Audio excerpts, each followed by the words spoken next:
En el día de hoy vamos a estar continuando con la serie de mensajes que durante varias semanas hemos traído en el libro de Génesis. Hoy toca Génesis capítulo 5. El tema que titula este mensaje es Caminando con Dios. Y vamos a estar viendo toda la genealogía que presenta la palabra de Dios sobre Adán. Y veremos cómo en Génesis 5 nos lleva desde Adán hasta Noé. En este texto de Génesis 5 veremos cómo en ese momento de la creación, en ese momento de la historia humana, los hombres vivían cientos y cientos de años. Y algunas personas cuando leen Génesis pasan por encima de esto sin percatarse de lo que Dios quiere decir. Y Génesis 5 es muy importante porque nos conecta con lo que ha acontecido en los primeros 4 capítulos. Nos conecta con el hecho de que somos seres creados. Pero también nos dice qué pasó con esas generaciones que vinieron después de Adán y Eva. Después de lo sucedido que estudiamos la semana pasada con Caín y Abel. ¿Qué aconteció? ¿Cómo fueron sus hijos, sus nietos, sus bisnietos, sus tataranietos? Para eso tenemos que ir a Génesis capítulo 5. Génesis 5 nos habla de la mortalidad humana, pero también nos habla de la fidelidad de Dios. Nos habla del llamado de Dios a caminar con Él.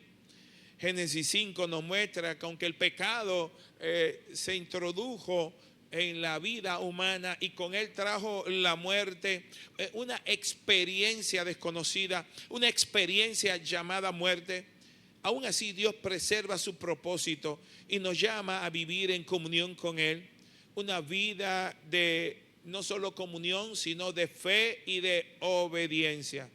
Hermanos, cuando llegamos a Génesis 5, encontramos un capítulo que muchos lectores pasan por encima. ¿Por qué? Porque allí vamos a ver genealogía, vamos a ver nombres, vamos a ver edades, vamos a ver hijos, vamos a ver años. Pero también va a salir en el texto una palabra que no quisiéramos leer y es, y murió. Se nos habla que Adán vivió 930 años, pero luego nos dice, y murió. Se nos dice que Set vivió 912 años y se añade, y murió.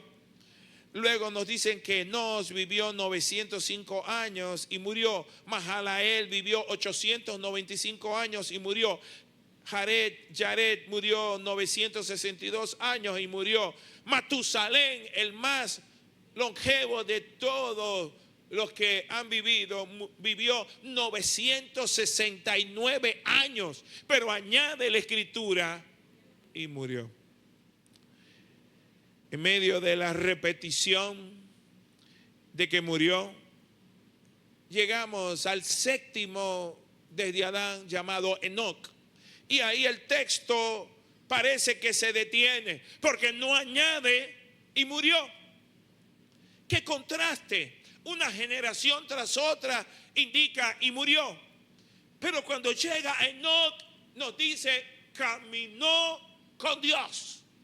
Y aquí encontramos el mensaje central de este capítulo 5 de Génesis. En un mundo marcado por el pecado y la muerte, Dios todavía llama al ser humano, al hombre pecador como tú y como yo, a caminar con Él. Génesis 5 no es simplemente una lista de hombres y mujeres. Es una historia sobre la vida, sobre la muerte, sobre el pecado, sobre la familia, sobre las generaciones, sobre la fe, sobre la esperanza y sobre todo lo que significa tener comunión con Dios. Vamos a entrar en el texto y veremos la primera porción. Y es que Dios no ha olvidado su propósito para con el ser humano.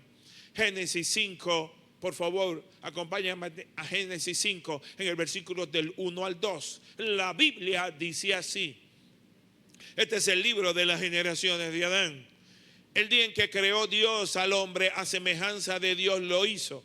Varón y hembra los creó y los bendijo. Y llamó el nombre de ellos Adán el día que fueron creados. Se nos retrotrae a Génesis 1. Al hecho de que fuimos hechura de Dios. Fuimos hechos a su imagen y semejanza. Sabemos desde Génesis 3 que el pecado entró, que la humanidad cayó, que nuestros primeros padres le fallaron a su creador. La muerte apareció, diciendo con esto que lo que Dios vaticinó que iba a acontecer, aconteció. Pero también nos habla que Dios sigue trabajando con una generación pecadora y que el pecado no destruyó el propósito soberano de Dios. El hombre cayó, pero Dios no abandonó ni ha abandonado su plan de redención. Adán pecó, pero Dios continuó trabajando con sus descendencias, con sus descendientes. La humanidad se multiplicó de manera impresionante. Las generaciones continuaron y Dios está preparando una línea bendita de una generación que le va a honrar a Él. En medio de una generación malvada, en medio de una generación pecadora. Muchas veces cuando nos vemos en medio de tanto pecado, tantas conductas incorrectas, decimos, ¿dónde está Dios? ¿Usted se ha hecho esa pregunta o solo el pastor? Sin embargo, Dios está en su mismo lugar, está en su santo trono. Vemos en este mundo caído violencia, injusticia, corrupción, dolor, muerte, traición, infidelidad, todo tipo de males. Pero Dios sigue siendo Dios. Dios no ha perdido el control de la historia. Él tiene pleno dominio y Él sabe cuando Él irrumpe, cuando Él elige hombres y mujeres para revelar su gloria, para manifestar su gloria, para manifestar su poder, para manifestar su soberanía. Si hoy tú eres creyente, es por la gracia y la misericordia de Dios. A Él sea la gloria, aleluya. Él te ha escogido a ti, me ha escogido a mí para vivir para su gloria. Hermanos, ese es un gran privilegio. En segundo lugar, vemos que el pecado trajo una realidad que nadie puede evitar, llamada la muerte. La genealogía comienza desde el versículo 3 y dice, y vivió Adán 130 años y engendró un hijo a su semejanza, conforme a su imagen, y llamó su nombre Set. Y fueron los días de Adán después que engendró a Set 800 años y engendró hijos e hijas. Y fueron todos los días que vivió Adán 930 años y murió. Y así se habla de Set, y así se habla de Enos, y así se habla de Cainán, y así se habla de Mahalael, y así se habla de Jared, y así se habla de cada uno de los descendientes, con excepción de Enoc, que fue llevado sin conocer la muerte. Esta frase es una especie de campana funeraria que resuena en todo el capítulo 5. Vivió tantos y tantos años y murió, y murió, y murió. ¿Qué nos quiere decir esta palabra? ¿Por qué nos habla de gente con largura de años que quisiéramos nosotros vivir 300, 500, 600, 800, 900 años? Y no 30, 50, 60, 80 o 100. Que hay una realidad fruto del pecado. Tú y yo vamos a morir. Y tenemos que tener presente la manera en cómo vivimos hoy. si elegimos vivir para Él o elegimos vivir para nosotros mismos. ¿Cuántos dicen gloria a Dios? Génesis 5 demuestra que Dios, cuando habló, el día que de Él comieres, ciertamente morirás. En Génesis 2:17, Dios tenía razón. El día que comieron, llegó el pecado y con el pecado la muerte. Romanos 6:23 dice, porque la paga del pecado es muerte. Una observación importante, Matusalén vivió 969 años. No importa el tiempo que haya vivido, Matusalén conoció la muerte. No importa el tiempo que tú vivas en esta tierra, un día vas a tener que encontrarte frente a frente del otro lado de la eternidad. El hombre moderno, a través de la ciencia y el avance del conocimiento de los hombres, ha logrado alargar, y la expectativa de vida en muchos países como Japón sobrepasa los 82, 83, 84 años. Es fácil pasar de los 90 años siguiendo ciertas disciplinas. Sin embargo, aún llegaran a 100 años, un día van a decir de esa persona, y murió. En tercer lugar, vemos que nuestra vida, hermano, es muy temporal. Por eso debemos de vivir esta vida con sabiduría, con sabiduría. El Salmo 90:12, escrito por Moisés, dice, enséñanos de tal modo a contar nuestros días que traigamos al corazón sabiduría. La Biblia no nos llama a obsesionarnos con la muerte, a tenerle temor a la muerte, a hablar permanentemente de la muerte, pero sí entender la brevedad de la existencia, aunque vivamos 100 años. Siempre cuento la historia de mi madre, que partió con el Señor hace muchos años, que cuando ella tenía 87 años de edad y oía que alguien de 80 había muerto, amigo o familiar, dijera, siempre decía, murió joven. Porque ella veía que le estaban salpicando la bola cerca. Entonces decía, oye, un muchacho tan joven se fue. Nadie quiere morir.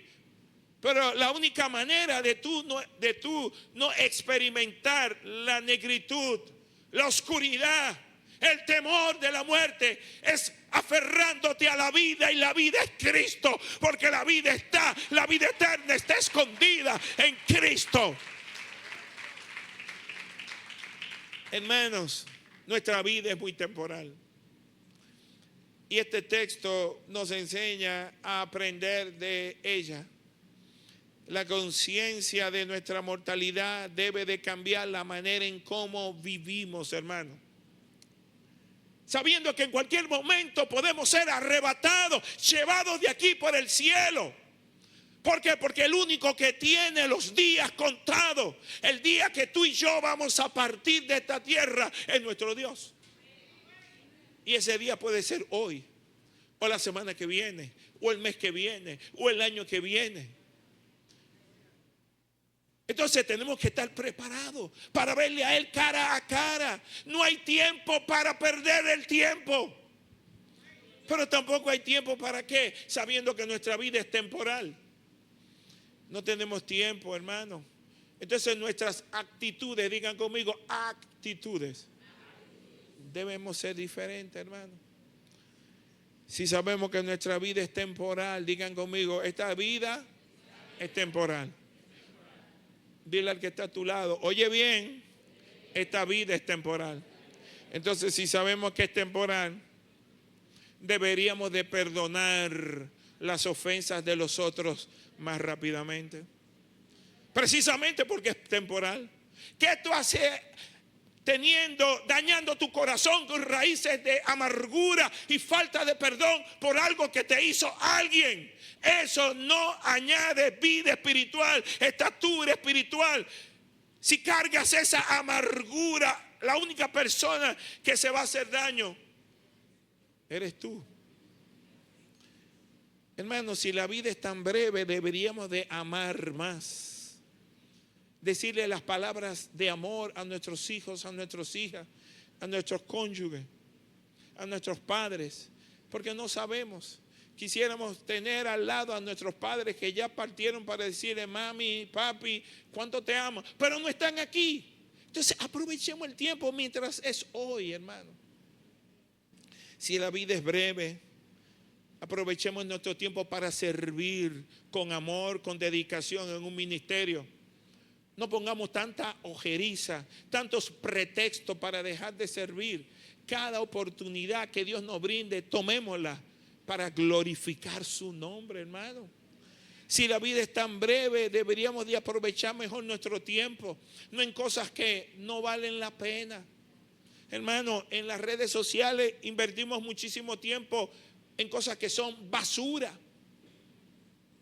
Hermano, si la vida es tan breve, dejemos de estar tan apegados a las cosas materiales. Hermanos, si la vida es tan breve, aprovechemos para sembrar. Sí, a ti que el Señor te ha bendecido, ¿cuánto le devuelves? Tu riqueza, tu prosperidad solo tiene sentido si tú siembras en el reino. No para hacer al pastor rico, sino para que su reino se expanda, para que su obra no se detenga. Una vez yo me encontré hace mucho tiempo con alguien que dijo, yo no le doy mi cuarto a iglesia. Le digo, pues tú quieres que los templos lo cierren, porque ¿con qué se van a pagar las luces? ¿Con qué se van a pagar los locales? ¿Con qué se va a pagar los teléfonos? ¿Con qué se va a pagar la luz? Aquel que no ayude a la obra, lo que quiere que esa obra sobre, se cierre. Amén, hermanos.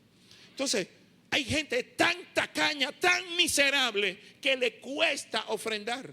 En vez de buscar la más mínima oportunidad para ofrendar y enseñar a sus hijos a ofrendar. Mira, hermano, cuando mis hijos eran pequeños, nosotros cuando veníamos a la iglesia a la que pertenecíamos y luego a esta, le damos a cada uno su ofrenda para irlo educando en el ofrendar, porque hay más bendición en dar que en recibir. Es algo que los muchachos tienen que aprenderlo en casa de nosotros, los padres. ¿Por qué? Porque la ofrenda es una manera de adoración, hermano. Pero los hijos de nosotros tienen que ver que nosotros adoramos no solamente cantando, no solamente poniendo alabanzas en la casa, sino en todos los órdenes de nuestra vida. Hermanos, si la vida es tan breve, busquemos más seriamente a Dios y a su rostro. Hay personas que pasan toda su vida acumulando cosas que no se van a poder llevar de esta tierra, hermano. En cuarto lugar, la muerte no significa que Dios haya abandonado al hombre. Nos dice que ese mismo Dios permitió que Adán y Eva tuvieran hijos e hijas, y sus hijos tuvieran hijos e hijas. Inclusive le voy a decir algo, todas estas generaciones que aparecen en Génesis 5 son las que Dios en su sabiduría permitió que se escribiesen. Pero ese listado no es limitativo. Entendemos que muchos más descendientes tuvieron.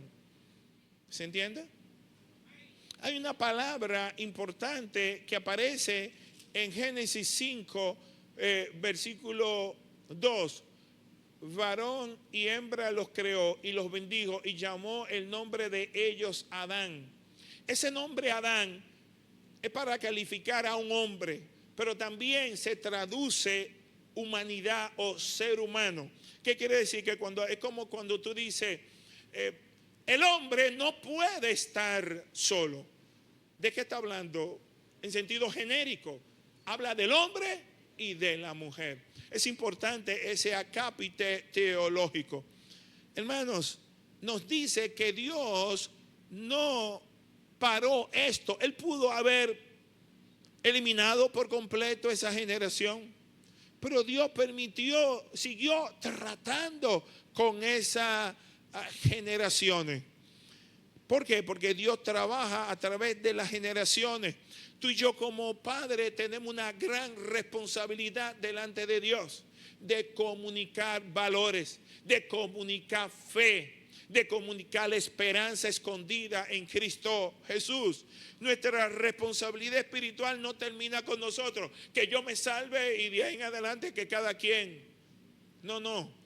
Nosotros tenemos una responsabilidad de compartir y dejar algo que se llama legado de fe, que es mucho más que el dinero, que la casa, que el carro que tú le vayas a dejar a tus hijos.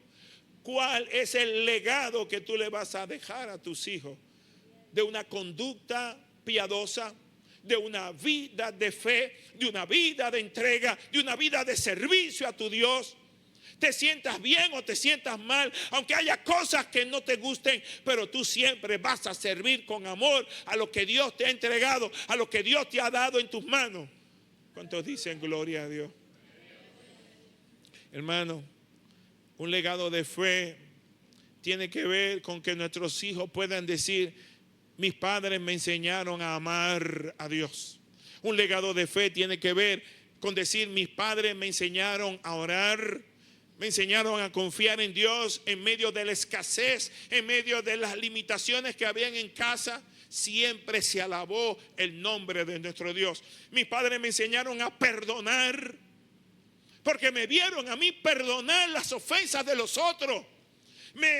Aprendieron de mí cómo pude decirle perdóname también. No eran autoritarios y pretendiendo que son perfectos. No, usted se equivoca, y si usted se equivoca y yo me equivoco, es necesario que pidamos perdón.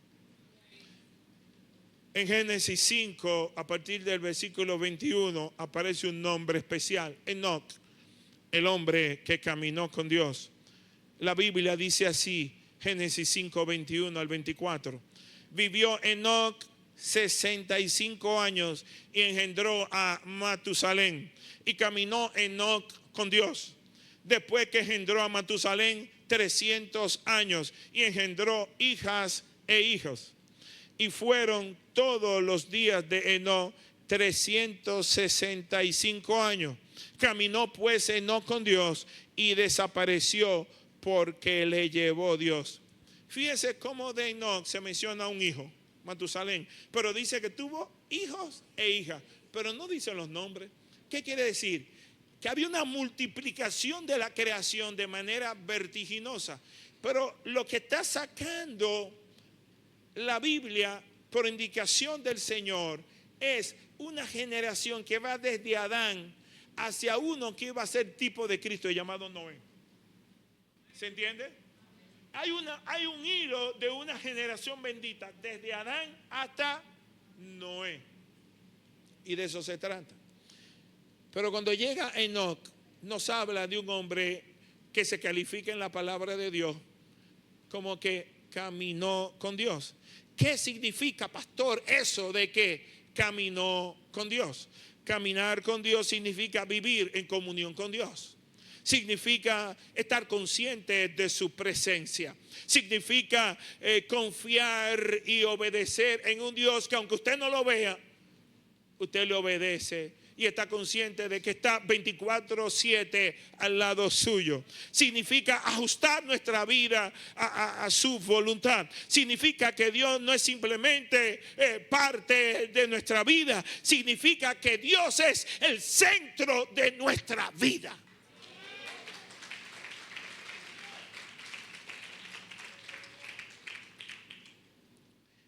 Hay madres que le dicen a sus hijos, sobre todo cuando son pequeños: tú eres mi universo. Mi vida no tiene sentido sin ti, mi hijo. Y está bien que amemos a nuestros hijos, está bien que le digamos cosas lindas, pero nuestros hijos no pueden estar por encima del Dios que nos dio los hijos. ¿Se entendió? Podemos caer en idolatría, no solo de cosas materiales, sino idolatría aún de nuestros hijos. Al único que tenemos que adorar es a nuestro Dios. Amar intensamente a nuestros hijos. Educar en amor es nuestro mandato. Pero nuestros hijos no sustituyen a Dios. En séptimo lugar, caminar con Dios es una relación, no simplemente pertenecer a una religión. Una cosa, hermano, es saber acerca de Dios. Y otra cosa es conocer a Dios. Una cosa es tú saber alguna parte de la Biblia que habla de Dios. Y otra cosa diferente es conocer a Dios. De lo que yo te estoy hablando es que debemos de procurar no aprender a hablar de Dios, sino llegar a conocer a Dios. Tener como meta en la vida: Dios, yo te quiero conocer. Si usted no lo conoce íntimamente, puede hacer una oración, posiblemente la oración más sincera que usted le ha hecho a Dios. Dios, tú sabes que yo no te conozco. Yo hablo de ti, pero a ti yo no te conozco. Pero yo te quiero orar a partir de hoy sinceramente. Dios, yo te quiero conocer. Yo quiero caminar contigo como caminó Enoc, como caminó Noé, como caminó Abraham, como caminó Moisés. Y cuando tú hagas esa oración de manera sincera, el Dios que yo conozco por la palabra siempre se revela a tu favor y a su nombre. En octavo lugar, Enoc caminó con Dios en medio de una generación pecaminosa, en medio de un entorno pecaminoso, en medio de un entorno que no le era favorable. Esta es quizás una de las cosas más importantes del texto. Enoc no vivió en un mundo perfecto para poder adorar a su Dios. No vivió en una sociedad perfecta. No. Él vivió en medio de una sociedad sensiblemente afectada por el pecado. Vayamos a Judas en el Nuevo Testamento. El libro de Judas, en los versículos 14, 15, la Biblia dice así: de estos también profetizó Enoc, séptimo desde Adán, diciendo: he aquí vino el Señor con sus santas decenas de millares para hacer juicio contra todos y dejar convicto a todos los impíos de todas sus obras impías que han hecho impíamente y de todas las cosas duras que los pecadores impíos han hablado contra él.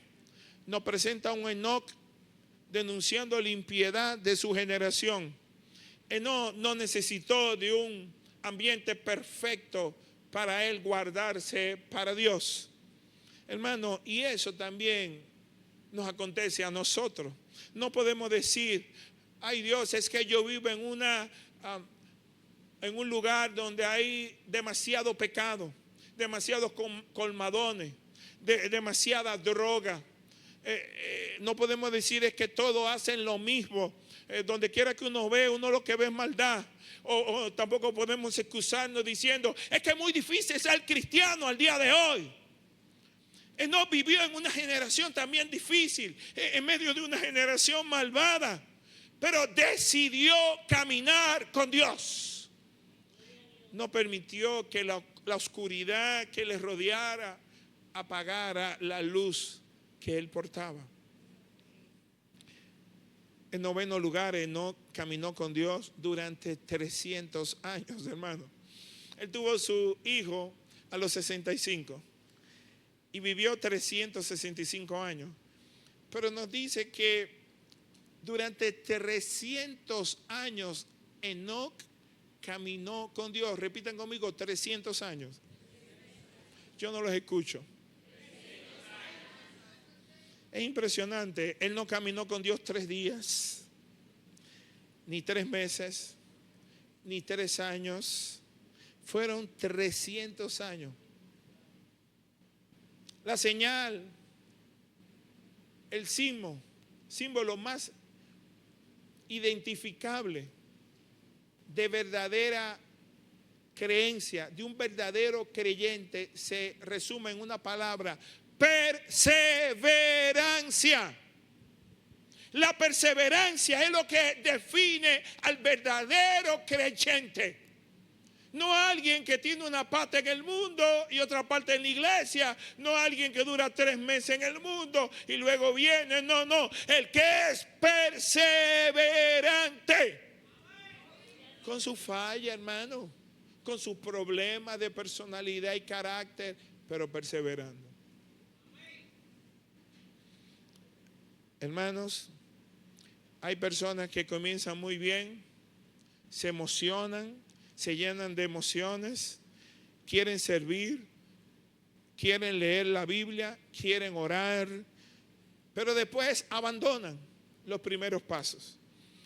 Pero Enoc nos enseña, sigue caminando, porque yo caminé 300 años. Cuando estás cansado del camino, sigue caminando. Cuando no entiendas algo, sigue caminando. Cuando atravieses pruebas, sigue caminando. Cuando nadie te conozca, sigue caminando. Cuando las cosas se pongan oscuras, sigue caminando. Cuando ores y no encuentres respuesta, sigue caminando, sigue caminando. La verdadera fe persevera. El que persevere hasta el fin, ese será salvo. Y quien da la perseverancia es Dios. En 10º lugar, Enoc caminó con Dios después de tener hijos. Él no le dio esa bendición de conocerle con intimidad cuando era soltero y tenía todo el tiempo. No. Después de tener un hijo. ¿Qué quiere decir? Que hubo obligaciones. ¿Sí o no? Hubo responsabilidades. Entonces, los hijos no pueden ser un pretexto para dejar de tener comunión con Dios, para no poder servir a Dios. Los hijos no pueden ser el pretexto que tú le pongas a Dios para no poder venir a la iglesia siempre. ¿Por qué? Porque tengo hijos y tengo que ocuparme de ellos. Mentira del diablo. Los hijos son la bendición de Dios para tu vida. Hermano, esto de durar 300 años después de tener hijos e hijas, nos enseñan que caminar con Dios no significa abandonar nuestras responsabilidades como padres e individuos. No tenemos que escapar de la cotidianidad de nuestras vidas para ser más espirituales. No tenemos que meternos en un monasterio. No, eso no es lo que Dios nos está diciendo. Podemos caminar con Dios en nuestra casa, en nuestro trabajo, en nuestros negocios, con nuestra familia, mientras criamos los hijos, mientras enfrentamos problemas, mientras tomamos decisiones difíciles, podemos seguir caminando con Dios. Hermano, la verdadera espiritualidad se demuestra en la vida cotidiana. Ahí se demuestra quién tú eres. No cuando tienes la cartera llena de dinero o la cuenta engrosada. No. Va a salir la que tú eres, el que tú eres, como yo soy, cuando tenemos problemas. Pero ¿qué legado estamos dejando a lo que son tus hijos, lo que serán tus nietos, lo que serán tus bisnietos, lo que serán tus tataranietos?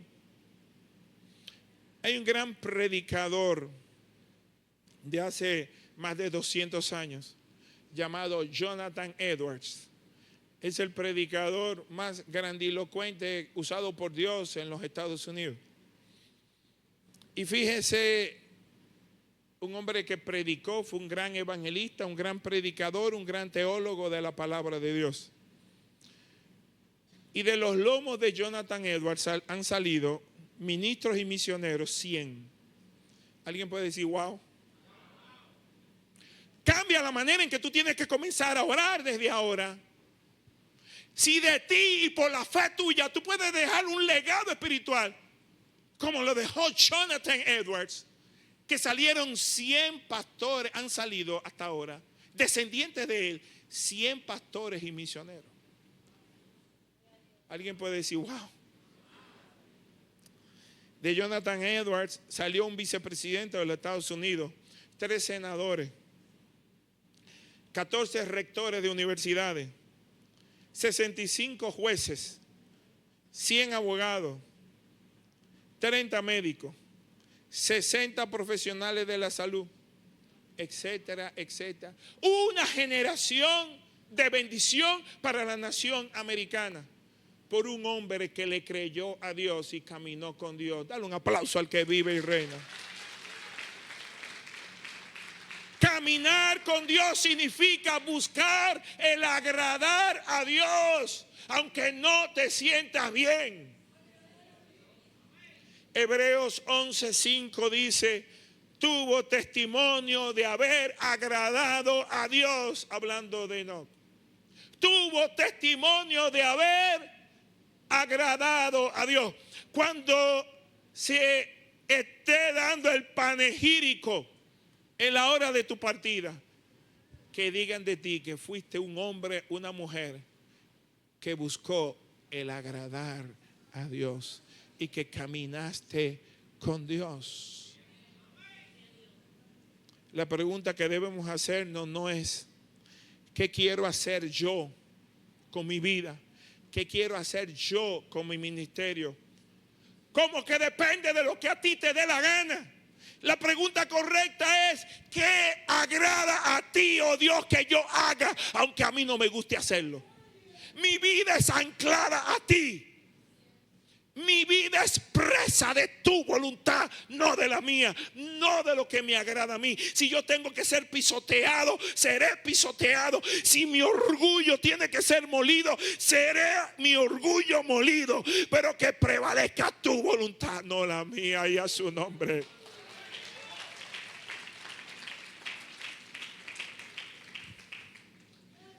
Quiero terminar con Génesis 5:24. Porque el final de Enoc apunta a la vida eterna. Génesis 5:24 nos dice, caminó pues Enoc con Dios y desapareció porque le llevó Dios. Enoc no experimentó la muerte de la misma manera que sus antepasados y descendientes, de la misma manera que los patriarcas de la genealogía. Jesús dijo, yo soy la resurrección y la vida. El que cree en mí, aunque esté muerto, vivirá. La muerte aparece repetidamente en Génesis 5, pero el Evangelio nos anuncia que Cristo venció la muerte. Por eso nuestra esperanza no está en vivir 969 años. Nuestra esperanza es estar en Cristo, estar escondido en Dios por Cristo, estar en Cristo, estar en Cristo, estar en Cristo. Hermano, hay 3 enseñanzas para nosotros en Génesis 5. La primera es cuenta tus días. Y cuéntalo de manera sabia, siendo profundamente agradecido de tu Dios por haber alcanzado los años que has alcanzado. En segundo lugar, camina con Dios. No solo hables de Dios, no solamente escuchas acerca de Dios, camina con Dios. Haz de Dios el centro de tu vida. En tercer lugar, deja un legado de fe. Hermano, hay veces que usted le va a decir a su familia y va a tener que imponerse, vamos para la iglesia con dolor de cabeza y sin dolor de cabeza. Ay, Dios. Hermano, yo soy un simple mortal pecador igual que cualquiera de ustedes. Y yo en 26 años como pastor predicando la palabra de Dios, en innumerables veces me he sentido mal de salud. Yo soy diabético desde los 35 años de edad. Y yo estando ahí, me ha bajado el azúcar, me ha subido el azúcar. Y le he dicho, Señor, yo no sé cómo voy a predicar hoy porque yo me siento terriblemente mal. Y ni mi esposa, ni mis hijos, ni la congregación, solo Dios me ha sostenido. Y las veces que he predicado sintiéndome terriblemente mal, es donde Dios más se ha glorificado. Sea Dios bendito, su nombre por siempre, para siempre. Aleluya. Pongámonos sobre nuestros pies.